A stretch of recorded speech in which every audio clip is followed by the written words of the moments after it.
네, 안녕하세요. 증권통 투자 업데이터 시간입니다. 전일 국내 증시 결국에 또 한 번 하락했습니다. 코스피 지수는 5거래일 연속으로 하락 마감했는데요. 역시나 외국인 그리고 기관 투자자들의 매도세가 나타나면서 지수에 하방 압력을 가했습니다. 개인 투자자들의 매수세만이 포착이 됐는데 코스피 시장에서 거래량이 가장 많이 몰렸던 종목들 살펴보면서 오늘장 힌트도 얻어보시길 바라겠습니다. 네, 거래량 탑5 종목들입니다. 보시면 대창, 서원, 덕성 이렇게 세 가지 종목들 초전도체 관련 종목으로 함께 올라와 있고요. 일제히 급락하는 모습이 연출이 됐습니다. 아래로 보시면 STX 그리고 태평양 물산까지도 올라와 있는데요. STX는 개별적인 호재 소식이 있었죠. 니켈과 관련되어 있는 호재 소식이었는데 이 소식도 특징주 넘어가서 보도록 하겠고요. 1위부터 3위를 기록하고 있는 초전도체 관련 종목들의 주가 흐름도 특징주로 넘어가서 더 자세한 흐름 파악해 보도록 하겠습니다. 네, 곧바로 특징주로 넘어가 보시죠. 네, 첫 번째 특징주로 초전도체 관련 종목들 살펴보도록 하겠습니다. 사실 전일장에서 장 초반 그리고 장 중반까지만 하더라도 기대감에 힘을 입으면서 급등했던 초전도체 관련 종목들이었습니다. 사실 이 진위 논란이 있었기 때문에 굉장히 불안한 상황이었지만 이 기대감 때문에 전일 시장 강세를 나타냈었는데요. 다만 이번에 미국에서 이 초전도체로 보기 어렵다는 발표가 이어짐에 따라 이렇게 관련 종목들이 결국에는 급락하며 거래를 마쳤습니다. 이 관련주들의 주가부터 살펴보겠습니다. 대창이 18% 넘게 빠졌고요. 18.05% 하락한 1,598원의 종가를 기록을 했습니다.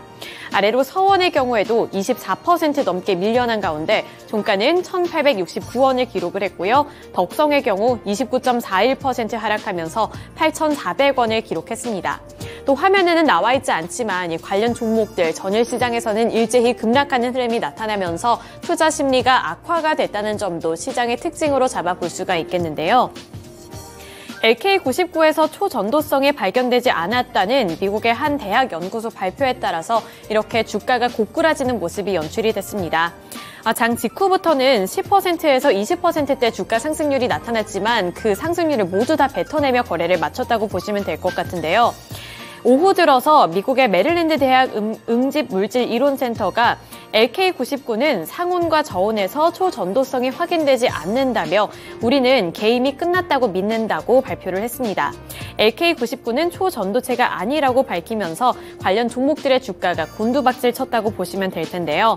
하지만 이석배 대표는 현재 LK99 관련 논문이 국제학술지에 심사를 받고 있는 만큼 심사 이후에 한 달 내에 설명회를 열고 LK99에 대한 내용을 공식적으로 발표하겠다고 밝혔습니다. 실제로 기대감이 온전히 다 사그라든 걸까요? 이러한 이슈가 끊임없이 나오고 있다는 점 염두에 두시면서 주가 흐름 파악해 보셔야겠고요. 전일 시장에서는 결국에 실망감에 따라 이렇게 급락했다는 점도 함께 체크를 해보셔야겠습니다. 네, 이어서 두 번째 특징주 살펴보겠습니다. 이번에는 개별적인 호재 소식에 따라 급등을 했던 종목 살펴볼 텐데요. STX가 20% 넘게 상승을 했습니다. 16,960원의 종가를 기록하면서 17,000원 선을 눈앞에 두고 거래를 마쳤는데요. STX 같은 경우에는 인도네시아의 니켈 광산 지분 20%를 인수했다는 소식에 이렇게 강세 흐름을 나타냈습니다. 사실 STX 같은 경우에는 지속적으로 인도네시아 광선과 관련되어 있는 소식이 전해져 왔는데요. 이번에도 이런 소식이 전해져 오면서 결국에는 20% 넘게 강세를 나타냈다고 보시면 됩니다. STX는 올해 연말까지 이 광산 운영사와 함께 정밀 실사를 마치고 내년 1분기부터는 본격적으로 생산할 것이라는 계획을 발표를 했는데요. STX는 해당 니켈 광산의 매장 추정량을 2억 톤으로 추산을 하고 있습니다. 최근 들어서는 2차 전지 시장 내에서도 이렇게 소재 확보가 굉장히 중요해졌기 때문에 STX가 인도네시아에서 니켈을 원활하게 확보를 할 수 있게 된다면 유리한 입지에 있을 수 있을 것이라는 이러한 기대감이 주가에도 반영이 됐다고 보시면 되겠고요. 따라서 투자자들의 관심도도 함께 높아졌습니다. 네, 이어서 코스닥 시장으로 넘어가 보겠습니다. 코스닥 지수 결국에 하락세로 거래를 마쳤습니다. 개인 투자자들 그리고 외국인 투자자들의 매수세는 나타났지만 결국에 기관 투자자들의 매도 물량이 출회가 된 건데요. 코스닥 시장에서도 거래량이 가장 많이 몰렸던 종목들 함께 살펴보도록 하겠습니다. 우선 1위에 위치해 있는 유진로봇 추가 상승률 기록했습니다. 그 전거래일에도 급등하는 양상이 나타났는데 어제 시장에서도 24% 넘게 올랐고요. 9,280원 선까지 올라섰습니다. LG U+와 함께 협력을 한다는 소식이 어제까지도 이렇게 영향을 줬고요. 아래로 보시면 파워로직스, 서남, 모비스도 초전도체 관련 종목들이죠. 마찬가지로 코스닥 시장에서도 이렇게 약세 흐름을 기록하면서 일제히 두 자릿수대 하락률을 기록했습니다. 파워로직스 8,050원까지 밀려났고요. 서남도 이렇게 하한가를 기록하면서 8,830원을 기록한 가운데 모비스도 25.63% 하락한 2,815원을 기록했습니다. 마지막으로 우리로 같은 경우에는 29.98%로 상한가를 기록하면서 1,691원의 종가를 형성했는데요. 우리로의 이슈는 어떤 게 있었을지 특징주로 넘어가서 더 자세하게 파악해 보도록 하겠습니다. 우리로도 개별적인 호재 소식이 있었습니다. 최근 들어 이렇게 과학적인 신기술이 부각을 받고 있는데요. 우리로는 MIT에서 전해져 온 소식 때문에 이렇게 상한가를 기록을 했습니다. 미국 MIT에서 초전도체 기술 기반의 반도체 연구 결과 초전도 특성을 지닌 다이오드를 발견을 했다고 밝혔는데요. 따라서 양자 컴퓨터의 개발도 앞당겨질 수 있을 것이라는 기대감이 유입이 됐습니다. 이 해당 연구팀이 이번에 발견한 다이오드는 마이스너 효과 등 초전도체가 갖추고 있는 주요 특성을 비췄다고 하는데요. 따라서 이 초전도체에 대한 관심도가 안 그래도 높아졌는데 MIT가 발견을 했다는 이 다이오드 같은 경우에도 초전도체의 특성을 갖추고 있다는 사실이 부각을 받았습니다. 이 다이오드는 쉽게 말해서 반도체 부품이라고 보시면 되는데요. 다이오드는 컴퓨터의 반도체 칩과 전기회로 등을 구성하는 주요 요소이기 때문에 초전도 다이오드가 상용화된다면 발열로 인해 성능 제한에 가로막혀 있었던 컴퓨터의 연산 성능을 획기적으로 개선을 할 수 있다고 합니다. 발표 자료에서 언급이 됐던 다이오드가 만약에 실제로 구현이 된다면 기존 다이오드와 비교를 했을 때 전력 효율도 2배 수준에 이를 것으로 보이기 때문에 굉장히 혁신적인 기술을 발견을 한 것이다 라고 볼 수가 있는데요. 따라서 기대감이 유입이 되면서 우리로도 함께 주가가 탄력을 받았다고 보시면 되겠고요. 우리로가 무엇을 하는 기업인지 궁금하실 것 같아서 찾아봤더니 이 양자 암호통신의 핵심 부품으로 빛의 최소 단위인 광자를 검출할 수 있는 초고강도 광학 센서를 칩에 구현한 다니엘 광자 검출기 상용화에 성공한 바가 있습니다. 따라서 이러한 기술력이 부각받으면서 함께 탄력을 받았고요. 우리로뿐만 아니라 양자 컴퓨터 관련 종목들이 전일 시장에서 급등하는 양상을 나타냈습니다. 네, 이렇게 코스피 시장 그리고 코스닥 시장에서의 특징주들 함께 알아봤고요. 오늘 시장에서 주목을 하면 좋을 만한 특징주는 어떤 게 있을지 다올투자증권의 이성웅 차장 연결해 보겠습니다. 네, 차장님 안녕하세요. 네, 안녕하십니까? 네, 전일 수급 특징 함께 분석해 봤습니다. 오늘 눈여겨보고 계신 특징주는 어떤 게 있을까요? 삼성중공업을 좀 관심 있게 보고 있는 상황인데요. 오늘 삼성중공업 올해 상반기 때도 그렇고 이제 주가 흐름은 굉장히 좀 2분기 들어서도 좋아지는 모습 보여주고 있는데 역시 이제 수주에 대한 부분 그리고 이 신조선가가 이제 가격 상승하고 있죠. 그리고 이 선수금 비중이 좀 상향이 되면서 지금 현재 삼성중공업의 증권사들의 그 목표 주가는 상향 추세를 계속 이어가고 있다라고 좀 말씀드릴 수 있겠고요. 근데 이제 상반기보다도 이제 하반기가 더 기대되죠. 특히 이제 LNG선도 그렇지만 FLNG, 그러니까 이제 부유식 천연가스 설비에 대한 수주에 대한 기대감이 지금 큰 상황이다라고 말씀드릴 수 있겠고요. 지금 이제 예상되는 수주 규모가 60억 달러인데 지금 올해 원래 현재 지금 63억 달러까지도 수주했습니다. 그렇기 때문에 이 목표를 당연히 이상으로 달성을 했고, 그리고 이 올해 연간 수주도 봤을 때는 123억 달러. 이 정도 수준이면 충분히, 이 목표치 이상보다도, 더욱더 이제 기대감을 하반기 때 가져갈 가능성이 크다라고 지금 생각이 되고 있고요. 우선 지금 현재 본다고 하더라도 이 고객사의 문의가 계속 좀 이어지고 있다고 합니다. 그런 점에서 봤을 때 이 삼성 이 중공업의 이 건조 역량은 계속 올라갈 가능성이 크다라고 지금 생각이 되고 있고요. 그리고 이제 시장에서 좀 우려했던 부분이 바로 이제 인력 확충이라고 좀 볼 수 있겠는데, 인력 확충 같은 경우에도 예상보다도 양호하게 잘 흘러가는 과정에서 이 수주에 대한 이 생산량 이런 부분은 충분히 좀 맞춰할 가능성이 있지 않을까라고 좀 생각이 되고 있습니다. 뭐 대외적 그리고 내적으로 본다고 하더라도 이 삼성중공업에 대한 관심은 계속 높아질 수밖에 없는 상황이기 때문에 삼성중공업의 좀 매수 관점을 좀 말씀드리도록 하겠습니다. 네, 다울투자증권 이성웅 차장 연결을 통해서 전일장 수급 특징주로는 삼성중공업에 대해서 알아봤습니다. 이점까지 참고해 주셨으면 좋겠습니다. 어제 본장에서는 정말 조선 업종들이 전체적으로 상승하는 모멘텀을 보여줬는데요. 아무래도 신조선가가 다시 한번 상승을 하면서 실적에 대한 모멘텀까지 아는 채로 상승하는 모습을 보여줬습니다. 오늘 본장에서도 그 흐름이 이어질 수 있을지 저희와 함께 체크해 보셨으면 좋겠습니다. 이번에는 시간의 거래에서 주목받은 종목들 함께 체크해 볼게요. 먼저 상승한 탑5 리스트부터 체크를 해보도록 하겠습니다. 하림, 파두, 미래산업, 휴마시스, EM텍 순으로 지금 이름을 올렸는데요. 전일장 시간의 거래에서 특징적인 부분부터 먼저 설명을 드리자면 아무래도 본장에서 변동성이 워낙 강했던 만큼 실적에 의해서 움직임이 있었다는 것입니다. 지금 화면에 보시면 하림이 해당 종목으로 해당이 되고요. 잠시 뒤 특징주로 함께 살펴보도록 하겠습니다. 그럼 다른 종목들 흐름부터 먼저 체크를 해보도록 하겠습니다.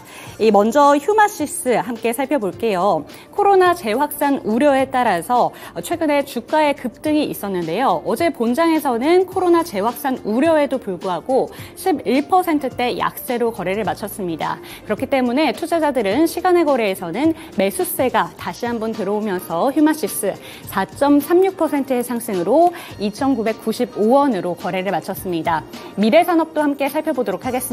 6.38% 상승하며 거래를 마쳤는데요.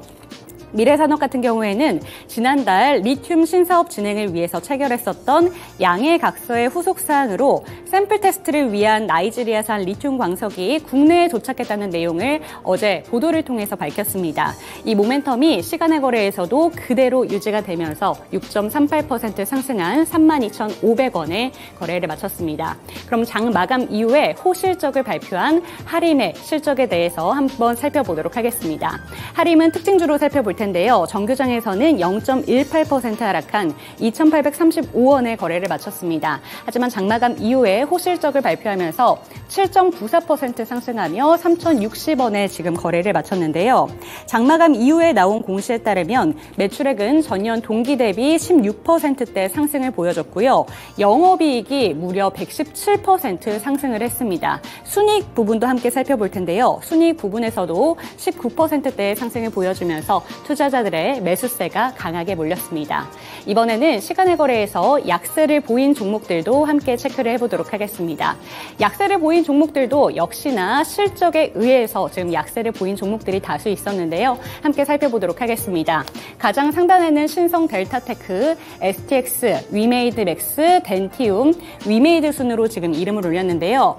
어닝쇼크를 발표한 기업들은 이 종목들 중에서 위메이드 그룹주와 덴티움이었습니다. 잠시 뒤 특징주로 살펴보고요. 가장 상단에 위치한 신성 델타테크부터 먼저 체크해 보겠습니다.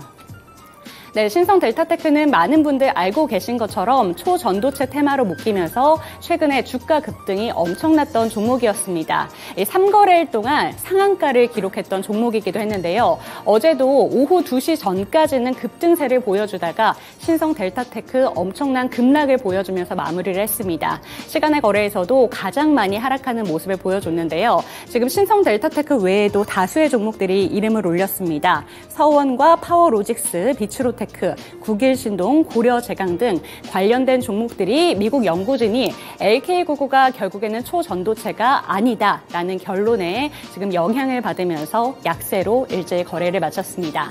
그럼 위메이드 그룹주의 흐름을 함께 특징주로 묶어서 체크를 해보도록 하겠습니다. 위메이드 맥스는 3.76%, 위메이드는 3.63% 하락을 했는데요. 모두 다 어닝 쇼크의 영향을 받았습니다. 조금 더 자세히 살펴보도록 하겠습니다. 위메이드 맥스는 주식회사는 전년 동기 대비 매출액 부분에서 34%대 하락을 보여줬고 영업이익 부분에서는 89%대 하락을 보여줬습니다. 한편 위메이드 같은 경우에는 매출액은 역대 최대 매출을 기록하기도 했는데요. 이에 대해서는 4월 달에 발표한 신작인 나이트크로우의 영향이 컸습니다. 하지만 그럼에도 불구하고 적자 또한 최대였다라는 점을 발표를 하면서 시간의 거래에서 매도세가 강하게 몰렸습니다. 그리고 역시나 덴티움도 시간의 거래에서 약세로 거래를 마쳤는데요. 덴티움도 3.76% 하락을 하면서 거래를 마쳤습니다. 그런데 이 부분도 역시나 지금 호실적이 아닌 어닝 쇼크를 발표하면서 영향을 받았는데 이 부분에 대해서는 잠시 뒤 조금 더 자세하게 살펴보도록 하겠습니다. 그럼 다울투자증권 이성우 차장님 다시 한번 연결해 볼게요. 네, 차장님 안녕하세요. 네, 안녕하십니까? 네, 오늘 시간에서 살펴볼 만한 종목은 덴티움이라고 들었습니다. 이 점에 대해서 직접 설명 부탁드릴게요. 우선 시간에서는 하락을 했죠. 2분기 실적이 예상보다 좀 낮게 나왔던 상황입니다. 우선 2분기 영업이 338억을 기록했는데 시장 예상치가 370억 이상이었으니까 예상치 대비해서는 20% 이상 좀 떨어진 수치라고 볼 수 있겠는데, 근데 저는 이제 덴티움의 2분기 실적이 예상보다 하회했다고 하더라도 보시면 이제 매출액은 어떤 좀 증가 추세가 계속 이어지고 있죠. 뭐 그런 점에서 본다고 하면은 지금 현재 이 어떤 2분기 때 중국 쪽에서의 VBP에 대한 이 임플란트 가격 하락에 대한 부분에 있어서 좀 영업이익은 예상치 낮게 나왔다고 하더라도 지금은 매출액은 증가가 되고 있다는 점에서 봤을 때, 침투율만 꾸준하게 좀 유지한다면은 이 하반기 때에 대한 시적 기대감을 가져가도 괜찮다. 그렇기 때문에 주가가 오히려 떨어졌을 때는 매수 관점을 유지해도 괜찮지 않을까라고 좀 생각이 되고 있고요. 지금 현재 VBP라는 부분을 첫 시행했던 게 바로 이제 2분기 어떤 가격 하락폭을 봤을 때 이 전망치보다도 좀 이 전망치에 크게 벗어나지 않은 수치라고 볼 수 있습니다. 그러기 때문에 VBP에 의한 이 우리나라 임플란트 업체들의 이 매출 증가나 이 시장 점유율은 꾸준하게 지금 바닥을 다지는 그런 상황이지 않을까라고 좀 생각이 되고 있고요. 그리고 그 전에 이제 물류에 대한 우려감이 좀 있었죠. 근데 하지만 이 부분도 생각 대비해서는 영향력은 적게 나와주고 있는 상황이기 때문에 그 전에 우려됐었던 부분이 하나둘씩 전혀 해소되는 과정으로 가지 않나라고 좀 생각이 되고 있습니다. 여기에 이제 광고 선전비나 또 마케팅 비용적인 측면 부분이 작용을 하고 있는데 이것도 저는 일시적인 일회성 비용이라 좀 판단이 되고 있어서 오히려 이 어제 시간에서 떨어졌던 부분에 있어서 오늘 시장 영향을 받는다고 한다면 이 매수 관점으로 접근해도 괜찮지 않을까라고 좀 생각이 되고 있고요. 증권사 같은 경우에도 목표 주가는 꾸준하게 20만 원 이상은 유지를 하고 있으니까 우리 주가 떨어지면은 목표 주가와 어떤 계리율 차이에 의한 저평가 매수 관점으로도 접근해도 무리가 없지 않나라고 좀 판단되고 있습니다. 네, 다울투자증권 이성웅 차장 연결을 통해서 전일장 시간외에서 살펴볼 만한 특징주로는 덴티움에 대해서 짚어주셨습니다. 네, 오늘도 좋은 말씀 감사드립니다. 네, 감사합니다. 네, 덴티움 같은 경우에는 어제 장마감 이후에 어닝 쇼크의 영향을 받았는데요. 하지만 그럼에도 불구하고 증권사들은 여전히 목표 주가를 20만 원 이상으로 잡고 있다. 이렇게 말씀을 해주셨습니다. 그렇기 때문에 오히려 오늘 매수 관점, 저평가 관점으로 접근하셔도 될 것 같다라는 말씀을 해주셨으니까요. 이 점까지 투자에 참고해 보셨으면 좋겠습니다. 네, 최근 시장이 내 마음 같지 않아서 많이 힘드시죠? 우울하실 것 같기도 한데요. 저희가 이러한 시장 속에서도 끝까지 도와드릴 테니까요. 걱정은 하지 않으시길 바라겠습니다. 걱정 비켜!